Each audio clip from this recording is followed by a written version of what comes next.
Right, what I'm going to show you how to do in this video is create a material instance quick as possible. I've got a longer version of this video if you want to learn more about how they're useful and what they can be used for. So what I've done is I've created a folder called materials. In that folder I've created a folder called master. I put my material instances in this folder and then my master material in the master folder. So right click, create a new material, name it mmaster material, you can name it whatever you want. Right click on it, create material instance, mi wood, I'll do 3 of these, mi metal, mi fabric, spell it right, fabric. I'm just going to drag these onto each cube and then I'm going to move these up to my materials folder. Right, so if I open up one of these material instances, fabric, move that over there, you can see when I open up this next one, we've got a material editor window and our material instance window. Now, what you'll notice here in the material instances is referencing this master material.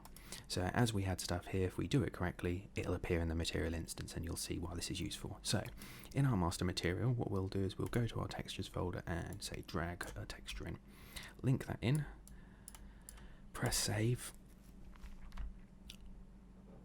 As you can see, nothing's happened, so if we right click on the texture sample, well obviously we've changed material but nothing's happened in this part here.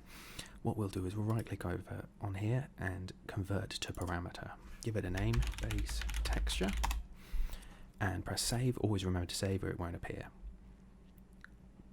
So now we've got our base texture here. This can be applied to anything, so if we go like that, hold down 1 and click, you'll get these. Plug them into metallic and roughness, right click on them, convert to parameter, metallic, right click, convert roughness, save. They should appear here now if it's done correctly.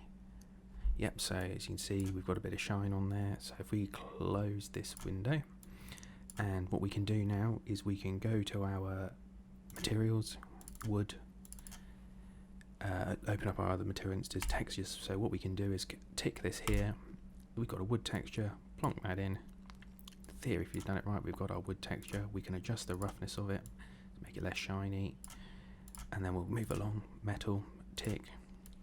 There we go. Save that. As you can see, it's very shiny, so we can give it a metallic. We can make it less shiny, and then we can go to our fabric. Turn off the roughness for that. And there we go. That's how you create a material instance.